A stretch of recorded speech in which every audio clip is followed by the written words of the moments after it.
지난주에 당신은 구원의 확신이 있습니까? 라는 이 말씀으로 전해드렸습니다. 오늘은 그 연장선상에서 내가 구원받았다면, 내가 구원의 확신이 있다면, 내 안에 예수님이 있다면 그러면 우리가 어떻게 살아갈 것인가? 그래서 두렵고 떨림으로 구원을 이루라, 이렇게 오늘 바울은 말씀하고 있어요. 거지 왕자라고 하는 이 이야기가 있습니다. 어느 날 이 임금이 아무도 모르게 백성들이 사는 그런 곳을 시찰하러 그렇게 나갔습니다. 한 번은 이제 다리를 지나는데 그 다리 밑에 거지들이 살고 있었어요. 그런데 그 거지들 가운데 유독 이 임금의 눈에 띄는 그런 소년이 있었어요. 그래서 이 소년을 데려다가 깨끗이 씻고 이제 옷을 입히고 신하들 앞에서 이렇게 공포를 합니다. 이제 이 아이는 내가 양자로 삼을 테니까 오늘부터 이 나라의 왕자다. 신하들 앞에 이렇게 공포를 했습니다. 하루아침에 이 거지는 그 나라의 왕자가 되어버리는 것입니다. 왕자가 됐으니까 이제 옷도 왕자의 옷을 입게 되어질 것이고, 행동도 이제 왕자의 행동을 하게 되어지고, 말도 이제 왕자의 모습으로 말도 해야 되겠지요. 그런데 처음 며칠은 너무나도 좋았습니다.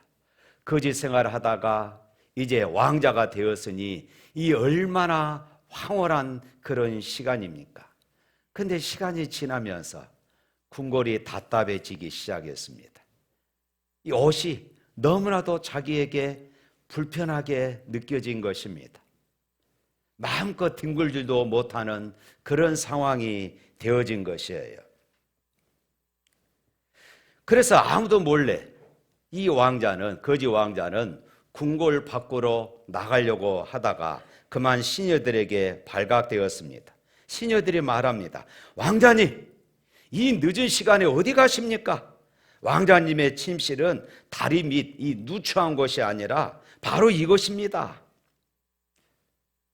하는 수 없이 또 잠을 잤습니다.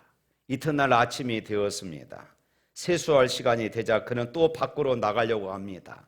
시녀들이 또 물어요. 어디 가십니까? 나 세수하러 다리 밑에 개울가로 가고 있는 중이야. 시녀들이 말합니다. 아닙니다, 왕자님. 저희들이 세수물을 떠다 드리고 옆에서 수건을 가지고 기다리고 있을 테니까 여기서 하셔야 됩니다. 그런 거지에서 왕자로 신분이 바뀌었지만은 이 변화된 그런 신분에 걸맞는 생활을 하지를 못했던 것이에요. 왕자임에도 불구하고 거지 생활이 편안하고 그 생활이 또 그리웠던 것이에요. 자, 제가 왜 이 이야기를 하느냐? 이것이, 이 간단한 이야기가 오늘 우리들에게 영적으로 굉장히 큰 교훈을 주고 있다는 것입니다. 우리가 멸망의 자리에서 예수 그리스도를 믿음으로 영접하여서 구원받아 이제 새 생명이 되었습니다. 이제는 우리 모두는 하나님 나라의 왕자이고 공주임을 믿습니다. 그럼에도 불구하고 우리에게는 옛날 냄새나는 그 누더기 옷들이 그대로 있습니다. 생활 방식도 왕자로서의 삶보다 옛날 거지로서의 생활이 더 편리하기도 하는 것입니다. 그렇다면 이제 신분이 변화되고 구원받은 우리 하나님의 백성들이 어떻게 살아야 할까요? 신분에 걸맞도록 옛사람에 속한 이 누더기 같은 옷들을 먼저 버리는 일을 해야 할 것입니다. 그리고 새 사람의 옷을 입어 예수 그리스도의 이 거룩한 모습을 우리가 닮아가야 하는 것이에요. 이것을 이 신학적인 용어로 성화라고 말합니다. 성화. 이 성화라는 말은 성도가 일생을 살면서 그의 신앙적 삶이 거룩하게 되어가는 과정이나 행위를 말하는 것이에요. 그러니까 말과 행동에서 이제 예수 믿는 사람답게 변화되어져 가는 그런 모습이 바로 이 성화다, 이렇게 말할 수 있어요. 바로 그것이 오늘 본문에서 너희는 두렵고 떨림으로 구원을 이루라, 바로 이 말이에요. 12절 말씀 한번 읽어볼까요? 12절에 있는 말씀, 그럼 시작.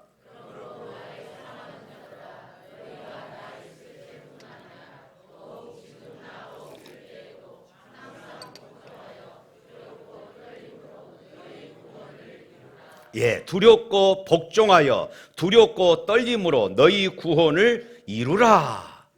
여기에서 항상 복종하여 두렵고 떨림으로, 이 말은 막연한 어떤 두려움, 어떤 공포심을 가지라는 말이 아닙니다.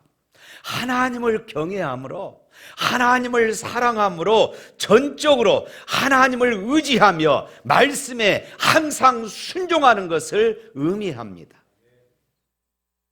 그리고 너희 구원을 이루라, 이 말씀도 우리가 잘 이해해야 합니다. 많은 사람들이 이 말씀을 잘못 해석하는 경우들이 있어요.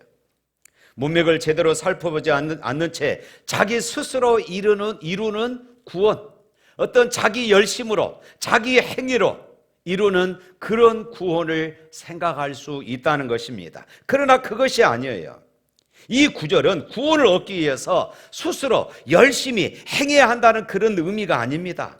사랑하는 성도 여러분, 구원은 우리의 행위로 얻는 것이 아니라 전적으로 하나님의 은혜이고 선물임을 믿으시길 바랍니다. 할렐루야. 에베소 2장 8절 9절 말씀 한번 읽어볼까요? 다 같이 시작. 너희는 그 은혜에 의하여 믿음으로 말미암아 구원을 받았으니 이것은 너희에게서 난 것이 아니요 하나님의 선물이라. 할렐루야. 구원은 하나님의 선물이에요. 예를 들자면은 이 콩이 구원이라고 생각해 보십시다. 이것을 하나님께서 우리에게 선물로 주셨어요. 그러면은 이 콩은 어떻게 돼야 됩니까? 심어서 싹이 나고 이제 가지가 뻗고 잎이 피고 꽃이 피고 열매가 맺어야 되겠지요. 바로 이것이 성화, 너희 구원을 이루라, 그 말씀입니다. 하나님이 우리에게 구원의 생명을 우리에게 주셨어요. 구원을 우리에게 선물로 주셨습니다. 그러면 우리가 어떻게 거룩한 모습으로 성화되어 갈 수 있을까요? 우리가 어떻게 예수 그리스도를 본받아 구원을 이루어 갈 수 있을까요? 우리가 구원을 이루기 위해서 어떻게 해야 할까요? 먼저는 하나님께서 예수 그리스도를 믿음으로 말미암아 당신의 자녀가 된 우리 안에 계심을 믿으시기를 바랍니다. 하나님은 우리 안에 계셔요. 하나님께서 어떻게 내 안에 계시느냐? 바로 성령으로 계십니다. 할렐루야. 예수 믿는 모든 그리스도 안에 성령께서 계시고 그 성령께서 일을 하십니다. 오늘 13절 말씀 한번 읽어볼까요? 너희 안에 행하시는 일은 하나님이시니 자기의 기쁘신 뜻을 위하여 너희에게 소원을 두고 행하게 하시나니. 하나님께서 내 안에 성령으로 계셔서 내 안에서 자기의 기쁘신 뜻을 위하여 우리에게 소원을 두시고 행하게 하신다, 이렇게 말씀하고 있어요.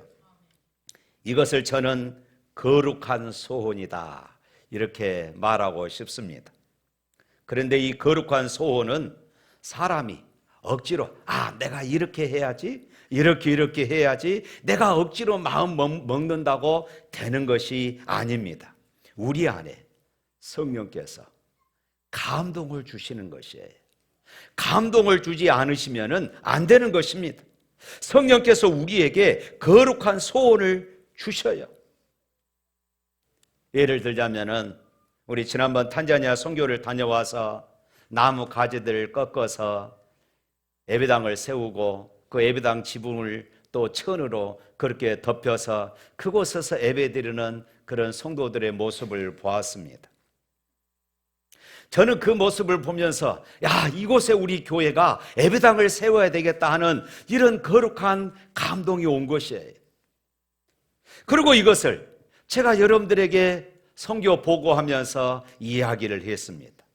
그래서 선착순으로 예배당 세우실 분 헌신하시기를 바랍니다 했더니 그 다음 주가 되기 전에 벌써 3분이 선착순으로 이 예배당을 짓겠다고 그렇게 작정을 하셨습니다. 여기에서 성령께서 먼저 저에게 감동을 주셨고, 그리고 여러분들 안에 감동을 주셔서 거룩한 소원을 가지게 하시고, 그리고 그 일에 순종하고 헌신하게 하신 줄로 믿습니다. 또한 탄자니아에서 온 키바 학교에 우리가 컴퓨터실을 만들기 위하여서 노트북 20개를 보내자고 했습니다. 이 선교 보고를 듣고 어떤 분은 내가 20대를 다 하고 싶은데 남편은 예수 믿지 않고 형편은 거기에 미치지를 못했습니다. 그럼에도 불구하고 내가 하나님께 무엇인가 헌신을 해야 하는데 이런 마음이 있었습니다. 들려오는 소식을 들어보니까 설 명절 때 자녀들이 용돈을 주어서 그 형편에 맞춰서 노트북을 헌물했습니다. 이 또한 거룩한 소원을 하나님께서 그에게 주신 것이고 그 소원에 너무 감동해서 순종하고 헌신한 줄로 믿습니다. 할렐루야. 사랑하는 성도 여러분, 말씀을 듣다가 기도하다가 여러분들이 찬송을 부르다가 여러분 안에 거룩한 소원이 생길 때가 있습니다. 그 소원이 하나님의 말씀과 어긋남이 없을 때는 주저없이 성령의 음성에 순종할 수 있기를 주님의 이름으로 축복합니다. 우리가 성령의 음성에 민감하여 성령의 인도하심에 순종할수록 우리의 인격과 우리의 성품과 우리의 신앙의 모습들은 성숙해져 가는 것입니다. 다음으로 우리가 구원을 이루어가기 위해서는 옛것을 버려야 합니다. 우리가 예수님을 자신의 구주와 주인으로 영접해서 구원받은 거룩한 주님의 백성이 되었다 할지라도 자동적으로 거룩한 삶을 살게 되는 것이 아닙니다. 아까 서론의 예화로 말씀드렸던 것처럼 마찬가지예요. 거지가 하루아침에 왕자가 됐다고 해서 저절로 왕자의 생활이 되어진 것이 아닙니다. 예수님을 믿기 전에 품었던 옛것을 버리지 않고서는 결코 우리는 앞으로 나갈 수 없습니다. 오늘 성경은 우리가 버려야 할 것이 무엇인가를 가르쳐주고 있어요. 우리 14절에 있는 말씀 한번 읽어볼까요? 14절 시작. 모든 일을 원망과 시비가 없이 하라. 여기에서 원망은 투덜대는 불평, 이것이 원망입니다. 또 이 시비는 악의 있는 논쟁입니다. 악한 마음의 논쟁. 결국 이 원망과 시비는 악한 마음으로 불평하는 태도를 의미하는 것입니다. 그러면서 늘 교회 안에서 시비거리들을 만들어가는 것이에요. 그런데 여러분, 바로 이런 태도는 공동체를 힘들게 할 뿐만 아니라 자기 자신도 힘들게 만드는 것이에요. 여러분, 원망과 불평하는 사람들의 얼굴을 보셨습니까? 막 기뻐하면서 춤을 추면서 원망하고 불평하던가요? 그렇지를 않습니다. 저는 아직까지 원망과 불평하는 사람들이 기뻐하는 얼굴을 본 적이 없습니다. 대부분 불평하는 사람들의 얼굴은 기쁨이 사라져버려요. 기쁨과 불평은 함께 있지를 못합니다. 그렇기 때문에 불평을 하면은 자연적으로 얼굴에서 기쁨이 사라지고 나쁜 인상이 나오게 되어 있는 것이에요. 얼굴만 그렇습니까? 그 사람의 마음도 상하는 것이에요. 오늘날에도 원망과 불평하는 사람들이 있습니다. 누가 원망하고 불평을 잘한 줄 아십니까? 사춘기 아이들이 그렇습니다. 사춘기 아이들이 그러잖아요. 사춘기 아이들의 이 비유를 맞추기가 쉽지 않습니다. 요구사항이 너무 많아요. 그런데요, 영적으로도 이 사춘기 같은 그리스도인들이 있다는 것이에요. 신앙생활을 하면서도 매사가 불평이고 원망입니다. 신앙의 연륜이 있으니 이제는 인격적으로 성숙해져서 말과 행동에 그리스도의 향기가 나타나야 되는데 언제나 자기 중심입니다. 예수님보다도 자기가 더 중요해요. 신앙보다도 교회보다도 자기 자존심이 먼저입니다. 예수님이 중요한 것이 아닙니다. 교회가 중요한 것이 아닙니다. 자신의 자존심이 중요해요. 그러다 보니까 본인의 믿음이 자라지 않는 것입니다. 항상 제자리 걸음입니다. 뿐만 아니라 주위에 있는 사람들에게 나쁜 영향력을 끼칩니다. 공동체를 파괴해요. 그런데 여러분, 반면에 성숙한 그리스도인들은 어지간한 일을 당하여도 화를 내지 않습니다. 어지간한 일을 당하여도 원망과 불평을 하지 않습니다. 다른 사람들과의 관계로 말미암는 이런 문제가 생겨도 인내하고 하나님 앞에 기도합니다. 그러면서 관용으로 대합니다. 그러다 보니 본인의 믿음이 저절로 성숙해져 갈 수밖에 없는 것입니다. 주위의 사람들에게도 좋은 영향력을 끼치는 것이에요. 그러면서 교회가 그 한 사람의 겸손을 통하여 교회 공동체가 세워지더라는 것이에요. 사랑하는 성도 여러분, 여러분은 어떻습니까? 아직도 누군가를 원망하고 불평하며 자신의 환경에 짜증을 내고 있지는 않습니까? 믿음의 성장, 성화를 이루기 위하여서는 이런 옛 것들을 벗어버려야 합니다. 이러한 것들은 옛 성품에서 나온 악한 습관입니다. 옛날 다리 밑에 살던 거지가 있던 누더기 옷과 같은 이런 것들을 우리가 벗어 던져버려야 합니다.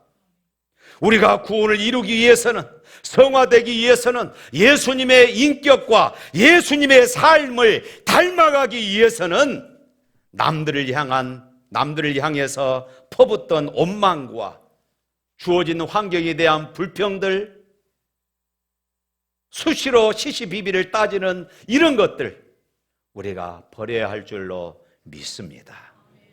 사랑하는 성도 여러분, 예수 그리스도를 믿음으로 우리가 하나님 나라의 왕자이고 하나님 나라의 공주가 되었다면 그 하나님 나라의 왕자고 하나님 나라의 공주답게 살아가실 수 있기를 축복합니다. 에베소 4장 22절부터 24절에 있는 말씀 한번 읽어볼까요? 너희는 유혹의 욕심을 따라 썩어져가는 구습을 따르는 옛사람을 벗어버리고 오직 너희의 심령이 새롭게 되어 하나님을 따라 의와 진리의 거룩함으로 지으심을 받은 새 사람을 입으라. 할렐루야. 이 말씀은 우리에게 두 가지를 권면하고 있습니다. 옛사람을 벗어버리고 또 하나는 새 사람을 입으라. 우리가 옛 것을 벗기만 하면 안 됩니다. 옛 것을 버린다 할지라도 우리는 육신을 입고 있기 때문에 불완전합니다. 시간이 흐르면 또다시 옛 성품들이 우리 안에서 꿈틀꿈틀 솟아나는 것이에요. 그렇기 때문에 새로운 것으로 입어야 한다고 말씀하고 있어요. 새로운 것으로 채워야 한다고 말씀하고 있습니다. 그래서 24절에 새 사람이 되라 이 단어를 사용하지 않고 새 사람을 입으라 이렇게 말하고 있어요. 새 사람을 입으라는 것은 새 사람으로서 새 사람다운 그런 길을 걸어가라 이 말씀입니다. 하나님의 자녀라면은 하나님의 자녀답게 행동하라 그 말입니다. 이름값을 하라는 것이에요. 사랑하는 성도 여러분, 여러분의 이름이 무엇입니까? 그리스도인입니다. 따라서 합시다. 내 이름은 그리스도인. 내 이름은 그리스도인입니다. 그리스도인다운 그런 삶을 살아야 하는 것이에요. 그리스도인, 이것은 변할 수 없는 이름입니다. 우리가 이름과 답이 못하고 살게 될 때에 세상 사람들로부터 주님의 이름이 욕을 먹는 것이에요. 그래서 오늘 사도 바울은 15절 말씀에 이어서 이렇게 말합니다. 15절 말씀 읽어봅니다. 이는 너희가 흠이 없고 순전하여 어그러지고 거스르는 세대 가운데서 하나님의 흠없는 자녀로 세상에서 그들 가운데 빛들로 나타내면, 바울은 세상에 대해서 말하기를 어그러지고 거스리는 세대다 이렇게 말하고 있습니다. 여기서 어그러진다 이 말은 뒤틀려 있다 이 말이에요. 뒤틀려 있다. 이것은 가치 기준이 잘못되어 있음을 말하는 것입니다. 또 거스른다 이 말의 의미는 누가 바로 잡으려고 해도 싫어하고 저항하는 것입니다. 마치 오늘날 우리 사회와 정치를 보는 것과 같습니다. 우리가 살고 있는 이 세상은 어그러지고 삐뚤어진 세상입니다.